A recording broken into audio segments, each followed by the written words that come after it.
This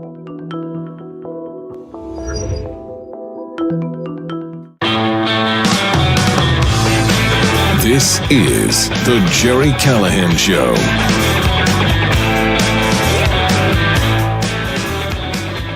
I don't want to get too excited on this Tuesday morning, but it's day 57 of Trump 2.0, and this may be the biggest, best day yet. There's been a lot of good days, a lot of exciting days, a lot of really encouraging days in these first 2 months of Trump's second term. But today, Tuesday, March 18th, here's what's on the schedule. Here's what's on the slate for today. The release of the JFK files. Yes, it is happening today. We believe it's actually going to happen. And we didn't hear from Pam Bondi. We heard it from Donald Trump himself, and he promised there would be no redactions. I'm not sure that's going to be the case. I don't think you could have 18,000 pages of JFK files and no redactions, but we will see. It's coming any minute now. And there will be a phone call also any minute now with Vladimir Putin. Trump is going to do what Joe Biden refused to do for 4 years, talk to Putin, try to end the war. That's going to be another tough day for Democrats, for Pocahontas and Bernie Sanders and AOC, and all the warmongers on the left will be really disappointed, but he's going to try to end the war today. We will see. And tonight, I'm not sure what time, but the 2 astronauts who were stranded in space are going to be returned on a SpaceX rocket, returned to these United States. It's an amazing story. I just Googled it and was reading about it. And you can't find, at least in the mainstream media, if you do Google, that's all you get. But you don't hear from the New York Times or the AP or the Washington Post. Joe Biden left them up there. Yes, he left them stranded for 9 months in space because he didn't want to give Trump and Musk the W. Well, that all changes today when Elon Musk, a great American hero, returns these 2 folks to these to Earth after being stranded up there for since June. Butch Wilmore and Sonny Williams are prepared to touch back down on Earth Tuesday. The 2 have been at the International Space Station since June. Their mission was only scheduled to last 1 week after the launch of Boeing's first astronaut flight, but they were stuck in space after issues forced NASA to bring the Boeing Starliner back empty. That was from Fox News. They don't mention it either, that Joe Biden had the chance in August to give the green light to Elon Musk and bring these poor folks home. And Biden, being the petty, vindictive, rotten, horrible man that he is, said, nah, we don't want to do that in the middle of a campaign. Let them stay up there. And I'll say this, Biden's lucky that they're going to come back alive. Because, as I've said before, Sonny Williams doesn't look good. She doesn't look healthy. She looks like she's struggling. Hopefully she can get back to Earth and get the medical care she needs. That will be a great moment. I don't even know if the mainstream media will even cover it because, again, it makes Musk look good. And they have one mission right now in the mainstream media. One mission in the Democrat Party is to paint Elon Musk as a bad guy. There's a lot of wonderful things happening right now. Trump's doing what he said he would do. He's fulfilling promises. And the one thing that he has going for him now, more than anything else, his superpower is taking popular positions and forcing Democrats to defend the indefensible. It's a daily thing. It's the best thing to watch unfold. Every day we hear Democrats and their lapdogs in the media take these unpopular positions. They're forced to take these unpopular positions because their whole mission in life is oppose Trump. So they have to defend Tren de Aragua, gangbangers, killers. They have to defend open borders. They have to defend endless war. They have to attack electric cars. And it's an amazing thing to watch. And I'm not sure it was all plotted and planned in the, as a political strategy. It's just Trump taking common sense positions and forcing his opponents, which is the entire mainstream media and the entire Democrat Party, to take the other side. They spent the last 2 days defending Tren de Aragua and the 261 gang members, killers, rapists who were put on a plane in Texas and shipped the hell out of the country. A rogue judge in D.C., a district court judge, tried to stop those flights. He failed. They were already in the air. They were already on the way to El Salvador. And then we watched as these thugs were dragged out of the plane and into the maximum security prison.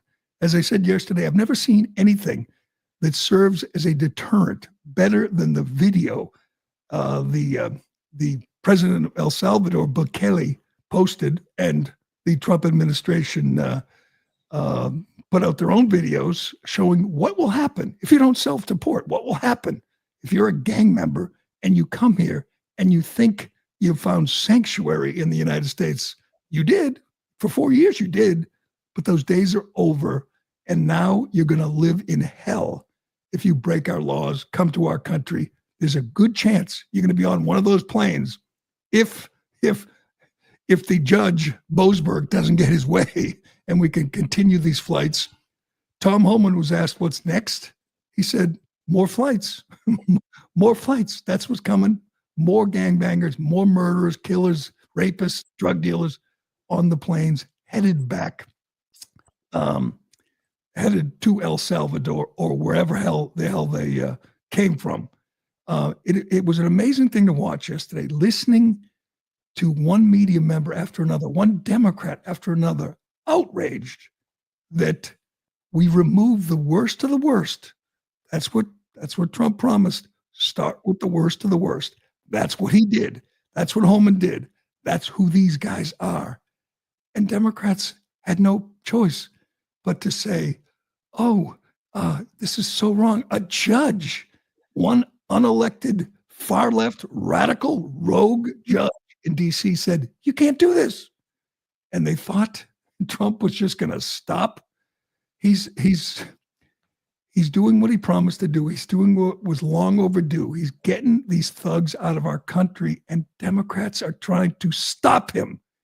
Great plan. Great plan, Democrats. Great idea. And the media, of course, is lying. They're grasping at straws, talking about the law, the Alien Enemies Act is it's more than 200 years old. It's so old. Why would we follow a law it's only used in wartime? And Trump just says, sure, it's war. That's what it was, an invasion that killed Americans, that killed hundreds of thousands of Americans with fentanyl, that killed Lincoln Riley and Jocelyn Nungry. These are the guys. This is the gang, and they're getting them the hell out.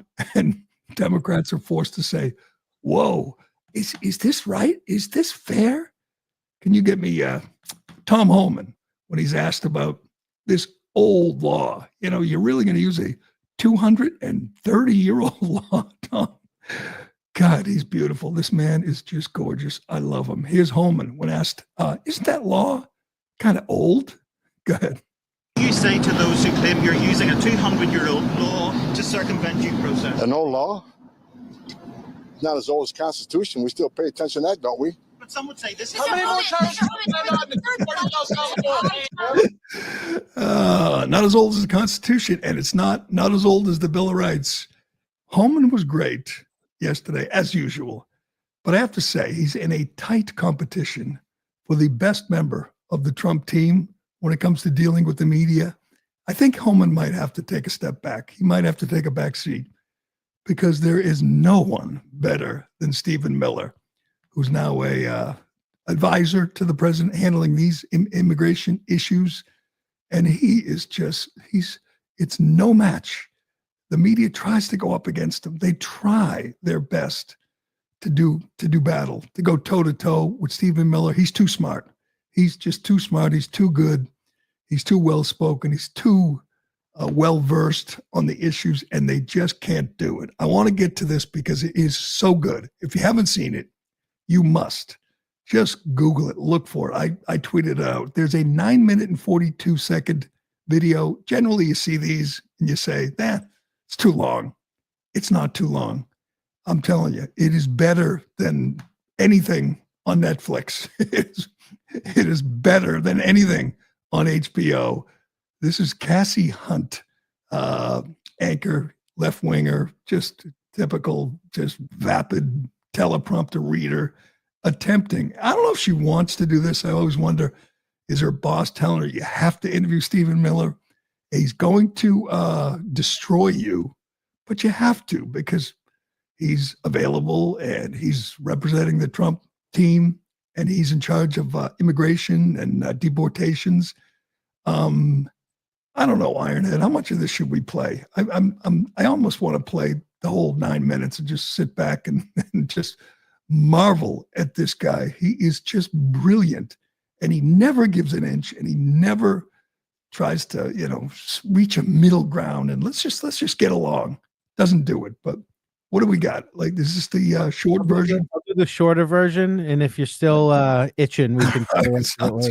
It sounds good because he is just so good at this, and I'm glad he's on my side. There's no one like this on the Democrat side. They don't have anyone this smart, this well read, this prepared. He knows exactly what he's talking about. He knows exactly what's going on. And the reporter, the anchor, of course, does not. She has no idea. She's no match for him. But it was just wildly entertaining. And when you're done, you say, Trump's right, Miller's right, the judge is wrong. We're going to continue to get these people out. So it is comforting to know that the people in charge aren't backing down at all, led by the great Stephen Miller. Check this out. Well, so first of all, there's a term in law, justiciable. This is not justiciable. In other words, this is not subject to judicial remedy. When the president is exercising his Article 2 powers to defend the country against an invasion or to repel a foreign terrorist that is unlawfully in the country, he's exercising his core Article 2 powers as commander-in-chief. Is Venezuela invading the U.S.? This is a very important point. This is a Title 50 authority. It's a commander-in-chief authority. So just to ask you a simple question, you talk about how the system works. Does a district court judge have the right to direct or enjoin troop movements overseas? Yes or no? Well, Stephen, my question. No. If you could answer my question first. In other words, is Venezuela invading our country in a way that would apply this way? So I'll answer yours, then you'll answer mine. Under the terms of the statute, Tren de Aragua is an alien enemy force that has come here as detailed at length in the proclamation at the direction of the Venezuelan government. The statute says that a president has the ability to repel an invasion or predatory incursion that is directed by a foreign state government. or a government, right? Are they a state or a government? This would be, yes, it is documented. The TDA was sent by the Venezuelan government in the proclamation. And here's an even more important point. Under the Constitution, who makes that determination? A district court judge elected by no one, or the commander-in-chief of the Army and Navy? The president and the president alone makes a decision of what triggers that determination. So do you then think we are actually at war with? She has no chance. It goes on for 10 minutes, almost 10 minutes, and he just puts her in a body bag, and he does it every day. I mean, the guy is out front, unafraid, not interested, not willing to play their game. Like he said, I'll answer your question, you answer mine. He makes it clear this is a violent gang that has been declared a terrorist organization sent by the Venezuelan government to invade the country. He makes it clear. It's documented. Then what? Oh, but we're not at war. Oh, we're not? Have you followed? Have you seen what TDA has done in this country? But to me, the question, I always come back to this, whether it's Casey Hunt or Liz Warren or any of these clowns, is you want them here? Is that what you want? You want TDA gang members, the people who murdered Laken Riley, the people who raped, tortured, and murdered Jocelyn Nungaray, the people that took over apartment complexes in Aurora, Colorado. You want them here, Casey Hunt. Do you want them here, Liz Warren? Do you want them here, Judge Boasberg? Or do you just oppose anything and everything Trump does? Do you want Mahmoud Khalil here? Do you want him here? And if you do, why? What purpose does he serve? What good does he do? What value do we have having gang members, murderous gang members in our country? If you're so opposed to removing them, explain to me why you want them here. Why? Other than Trump bad, other than anything Trump does is bad. Tell me why you would want MS-13, TDA, killers, drug dealers. What do they contribute? Are they going to pick your celery, your lettuce, your apples? Is that why you want them here? It makes no sense. Again, Trump puts them in a box, paints them in a corner. They must defend the worst people in the world, or they just flat out lie about these people that Trump is removing. It's been, 48 hours, more than 48 hours, 30 to 40 hours, 48 hours since they put him on the plane. And the media has done their best to try to find someone who was, wrongfully caught up in this, some poor, guy that works at the gas station and raising a family and doing it, and he got caught up in this. They haven't found that. You know why? Because it doesn't exist. Because Trump, Miller, Holman started with the worst of the worst. They know these people. They knew them before, long before this operation began. They knew who they were rounding up and flying the hell out of the country. They knew these were the scum of the earth, and they knew it would be really hard to criticize them. Get CBS Evening News. You want to know what they're going to do now? They're going to tell you TDA and MS-13, they're just like the Irish in the 1800s when there were signs that said Irish need not apply. Yes, that's how far they will bend over backwards to defend these low-life criminals and killers. They're going to tell you, just like we did to the Irish, they opened the Evening News with this. Check it out. On this St. Patrick's Day, as millions of Americans celebrate their Irish heritage, recent events remind us that the Irish were among the first immigrants to be targeted in deportation crackdowns. In the mid-1800s, New York and Massachusetts enforced policies to have Irish immigrants rounded up and deported. The American Civil Liberties Union didn't exist then, but if it had, it may have taken the legal position it is taking now, suing the Trump administration to stop what it considers to be the illegal deportation over the weekend of more than 200 migrants to El Salvador. If the ACLU existed, they would have fought the deportation of the Irish. He just said more than 200 migrants. Migrants. Doesn't say criminals, gang members, killers, rapists, he just says migrants. All they are doing is gaslighting and lying to you on behalf of these people, these criminals. It's amazing. And it's going to continue. It is just an amazing thing to watch, to hear, to listen to. They will do anything and everything in their power to fight Trump. Once again, they're in that box. Trump's issues are very popular. Trump's policies, 80-20 in many cases, overwhelmingly popular. Deporting criminals, it's like an 80-something% support among the American public. And the media and the Democrats, they are going to take the 20, the 15% and say, yeah, that's us. And what choice do they have? They have to lie. They're going to tell you exactly who's being deported. The guys with the face tattoos that walking around with ARs, taking over apartment complex. No. They're just like the Irish. They just want to work. They're just here for a better, they're just migrants. That's all they are. God, they are just so despicable. And boy, it never ends. It gets worse every day. They have no choice. They have to defend the indefensible. That's their job. All right, we got much more to get to. I want to get to Mark Kelly, that absolute disgrace of a senator, a former astronaut who's not happy with Elon Musk, who's saving 2 astronauts today. He's saving them today. And this clown, Kelly, is not happy. Oh, man, we got a lot to get. Oh, I do want to get to the new take from many in the media that Trump supporters, Trump voters regret their vote, regret their choice. Yes, they're actually floating that BS out there. I'll just say this. There were 77 million people that voted for Trump. Not one regrets their vote. They don't exist. These people don't exist. Why would you regret voting for someone who's doing exactly what he would said he would do? Why would you regret voting for someone who is taking action that's overwhelmingly popular? Why? Regret it because Musk is eliminating fraud in the federal government? Regret it because we closed the border? What would you regret? It's just totally made up. It's laughable. We'll get to that and much more. But first, Excuse me. going online without ExpressVPN is like leaving your laptop unattended at the coffee shop while you run to the bathroom.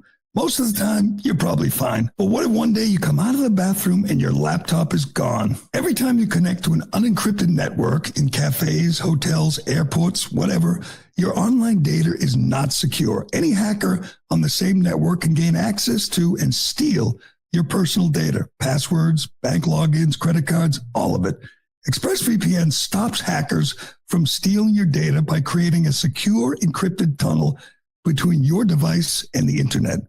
Plus, ExpressVPN works on all devices, phones, laptops, tablets, and more, so you can stay secure when you're on the go. It also comes with Identity Defender, a new suite of tools to get your data removed from data brokers, alert you when your data appears on the dark web, and even insure you against data theft for up to $1 million. For me, having online identity protection like ExpressVPN is a no-brainer. I've had my share of problems with online theft before, and it's just not worth the risk. Secure your online data today by visiting expressvpn.com/Gerry. That's expressvpn.com/Gerry to find out how you can get 4 extra months free. Go to expressvpn.com/Gerry. At any minute now, Donald Trump will have a phone call with Vladimir Putin to discuss peace in Ukraine. Another tough break for Democrats. Peace is coming. I hope we can end this thing forever. I'm just so done with Ukraine, and I think most taxpayers would agree. Also, any minute now, the JFK files will be released. I'm glad it's not my job to go through them. I mean, there are people at all the news outlets now waiting for this, and they have to go through 18,000 pages. And I'm just going to try not to get my hopes up. There probably isn't any bombshell revelations. It's probably going to be a disappointment, but we will see, and we will ask again, where are the Epstein files? I'm more excited for them. At least the people in the Epstein files are still alive. The people in the JFK files are all dead. They're all dead, but we'll see if it implicates the CIA, the federal government. We will see. And later today, about 6 p.m., we expect a water landing for the SpaceX rocket that's bringing Butch Wilmore and Sonny Williams home. They are now steaming toward planet Earth at about 1,700 miles an hour, and they will soon be home. They had a very joyous meeting up there in the International Space Station. You see what the Russian guy did? They have a Russian cosmonaut, and he put on an alien mask and came around the corner. It was pretty funny, those crazy Russians. But this is another moment that the media will either ignore or downplay. They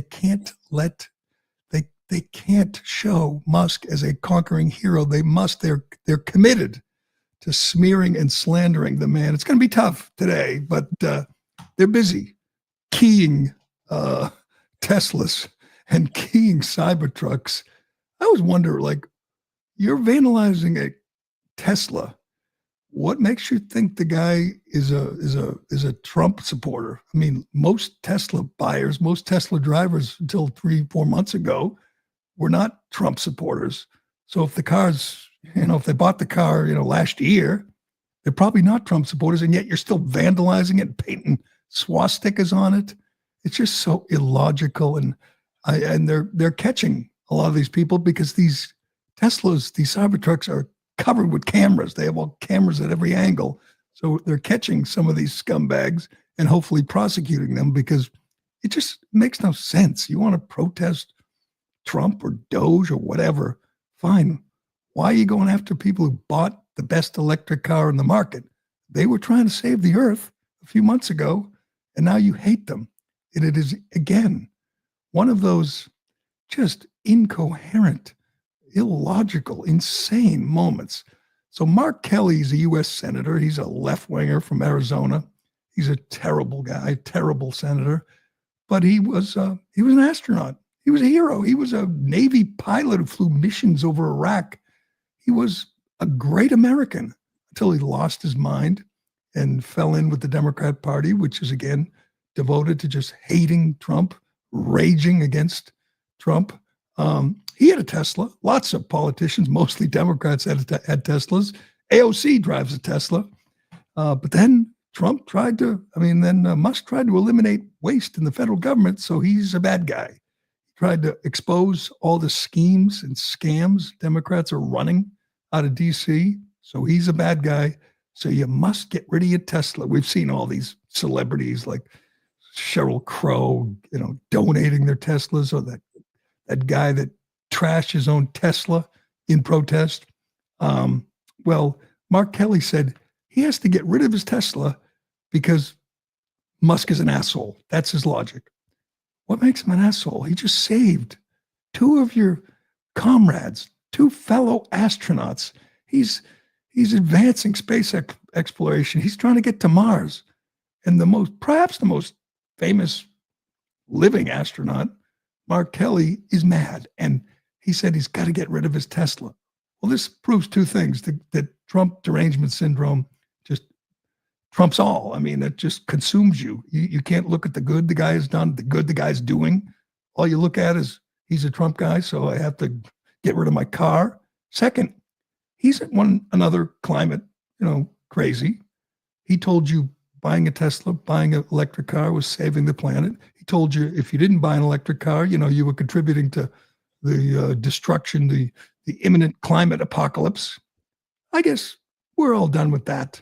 That's another beautiful development. We're all done with the climate scam because the guy who was a hero to the climate crazies is now a bad guy.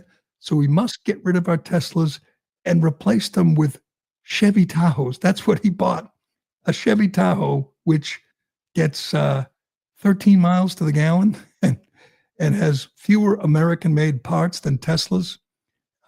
That's his effort to stop Musk getting rid of his Tesla and getting a Chevy Tahoe. Here is Mark Kelly, formerly American hero, formerly great patriot, now another Trump-hating clown. Go ahead. Here in Washington, driving to work for the last time in my Tesla, Elon Musk kind of turned out to be an asshole. And I don't want to be driving a car built and designed by an asshole. And he replaced it with a Chevy Tahoe. You tell me this. Why did you buy a Tesla? Because Musk was a great guy? Or did you buy it because it was a great car and it was electric and it was going to save the earth? So none of that changed.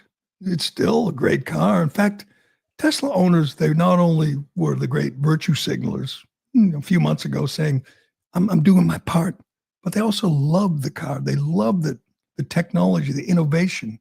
As I've said many times, a couple of friends of mine have Teslas, and they're kind of annoying because they brag about it, talk about how great it is, how much they love it. That guy loved that car until a few days ago. Then he decided he had to get rid of it because Musk. That's all. Just because Musk, who again is volunteering to root out waste and fraud in the federal government. He's doing it.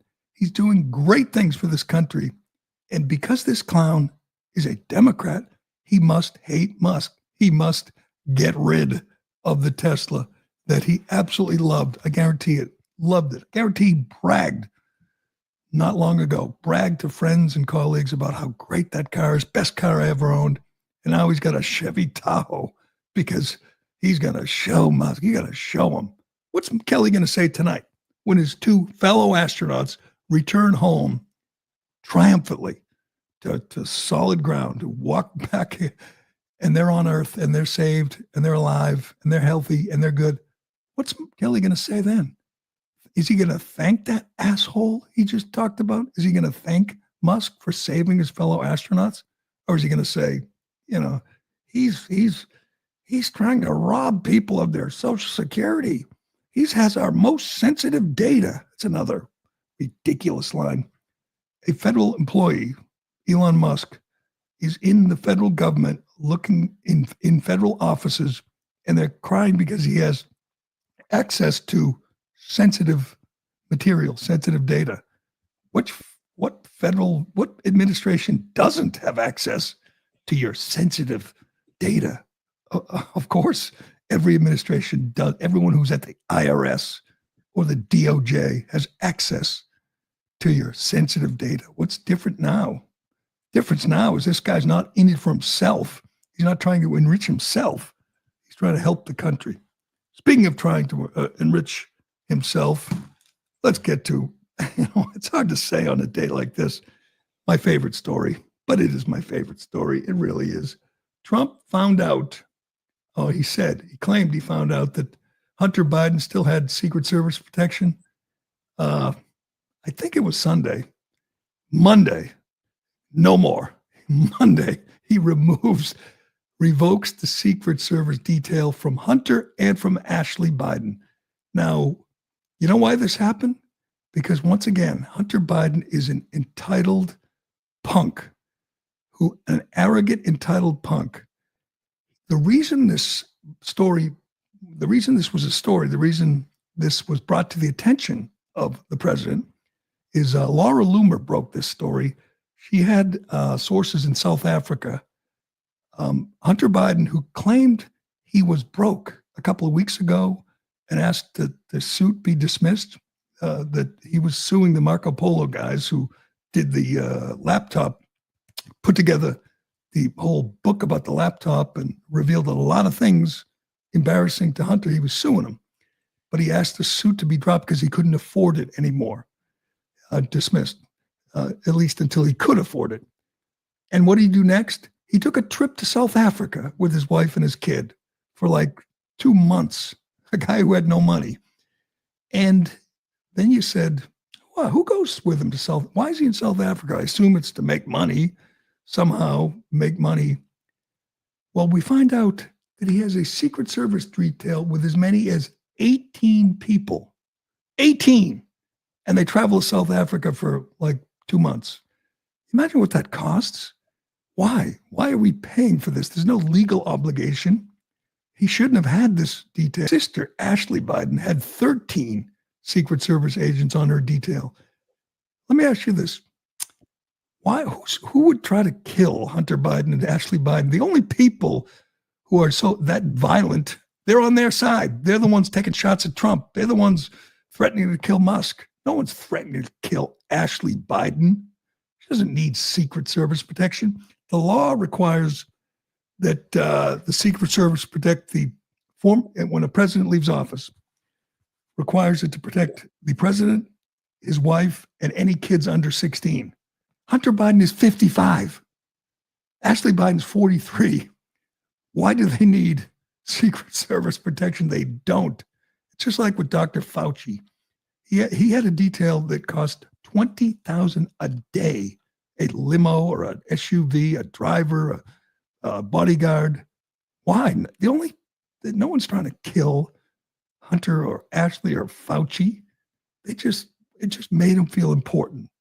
And people want to see them rot in prison, not killed. True. I mean, no one's taking a shot at them.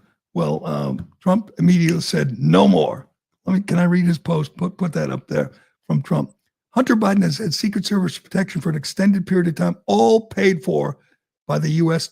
taxpayer. There are as many as 18 people in his detail, which is ridiculous. He's vacationing in South Africa because of this. And he talks about South Africa. Hunter Biden will no longer receive Secret Service. Likewise, Ashley Biden, who has 13 agents, will be taken off the list. Of course they should be taken off the list.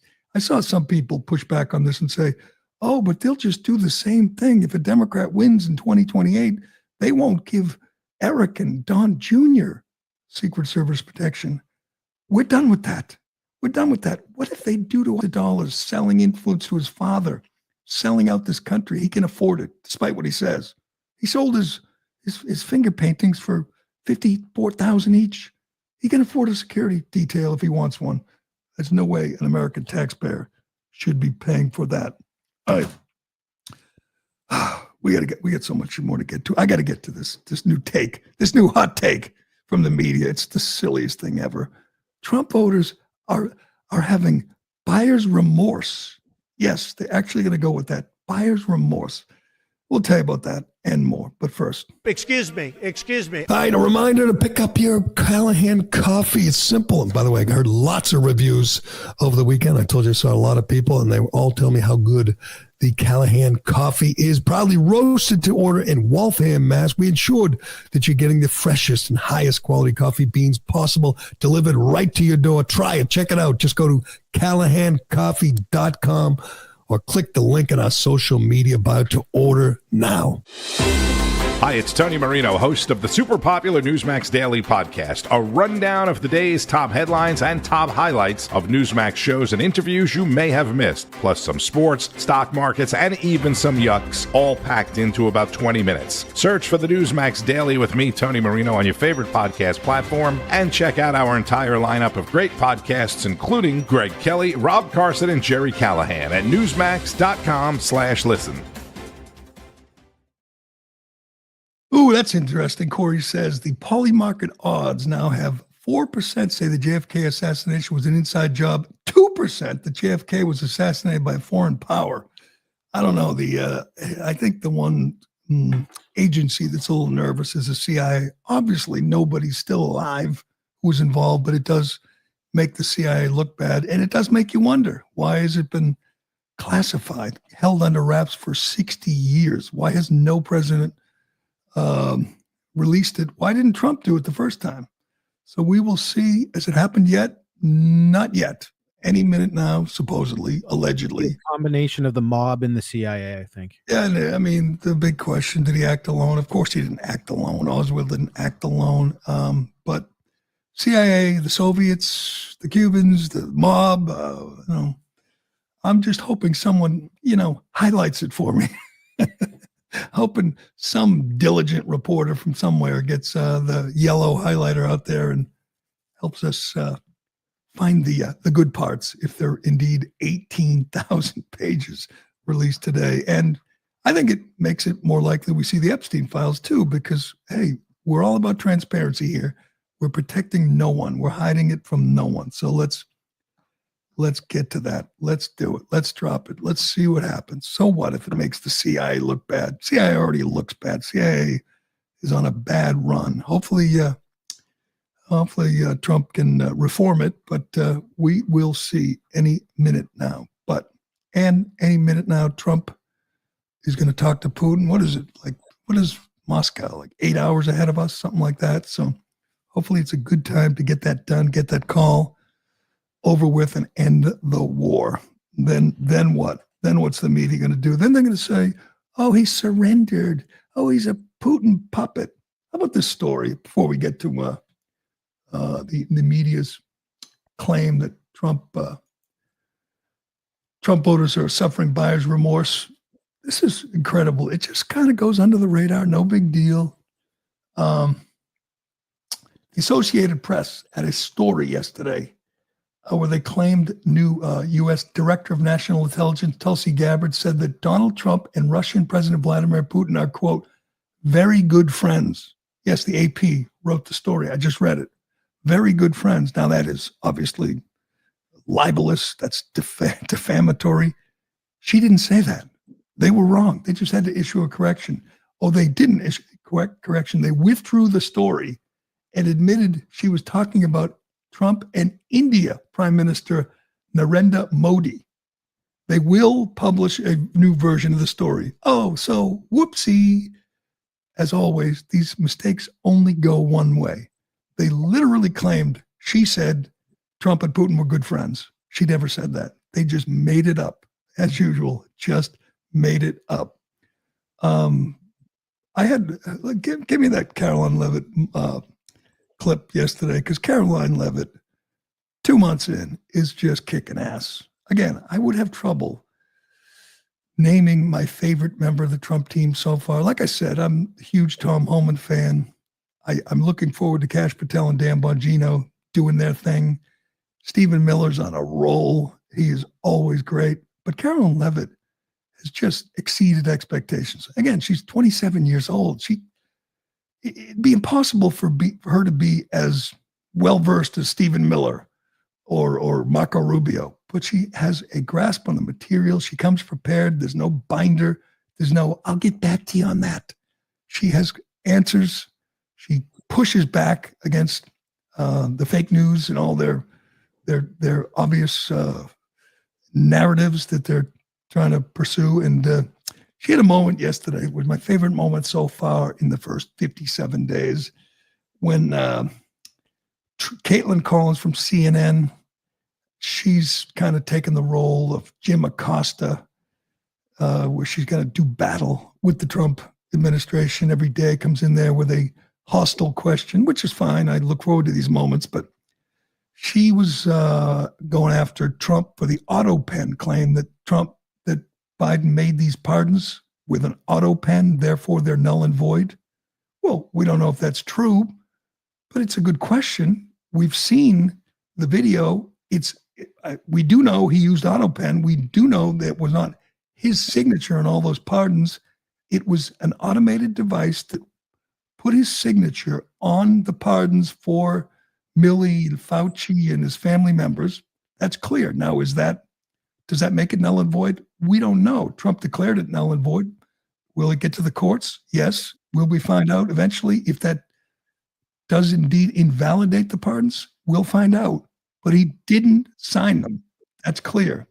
And Caitlin Collins is really upset because, she's there with one job: protect the Bidens, protect the deep state, and push back on the Trump team. And she goes at it with Caroline Levitt, and Caroline Levitt just finishes with the perfect shot at this fake news fraud. Watch this. Or talking about issuing preemptive pardons to these people. But was he aware of his signature being used on every single pardon? That's a question you should ask the Biden White House. Is there any evidence on that he wasn't aware of it? You're a reporter. You should find out, Okay, Sean. so I have a question on the That's the answer to everything, in my opinion. That's the answer to most of these attacks, most of these aggressive questions. Is you're a reporter. Why don't you find out? Every time the media says there's no evidence or baseless claims by Trump, well, how do you know there's no evidence? Did you look into it, Caitlin? Did you put your whole team of 75 people at CNN on the story? Did you try to find out the answer to that question? You say there's no evidence. There used to be a job in this country, an industry of people who were paid to hold hold government employees to account, hold politicians to account. There used to be a job where they were there to dig, to try to find the truth. That doesn't exist anymore, at least not on a large scale. But the job that you hold, that you allegedly hold, Caitlin Collins, you claim you're a journalist. Your job is to find out if there's evidence, to find out if he actually signed these pardons, and to find out if they're invalid, if he didn't sign the pardons. That should be your question, not, do you have any evidence? Well, do you? We already showed you. He used an auto pen. Okay. Now your job today, you get paid a lot of money, you have a huge staff. Why don't you find out if that means they're invalid? Why don't you find out if Hunter Biden had 18 Secret Service agents with him? Why don't you find out? Why don't you, rather than sitting there and saying, what evidence do you have? He's the president. You're the journalist. You're the one who's supposed to be asking questions, tough questions, digging, exposing, revealing things in the federal government. It's just a fascinating dynamic now. You have federal officials like Elon Musk exposing crimes, scandals, grifts, schemes, and the media's pushing back on him, not on the people running the schemes and the scams, enriching themselves and their friends, pushing back on the guy exposing it.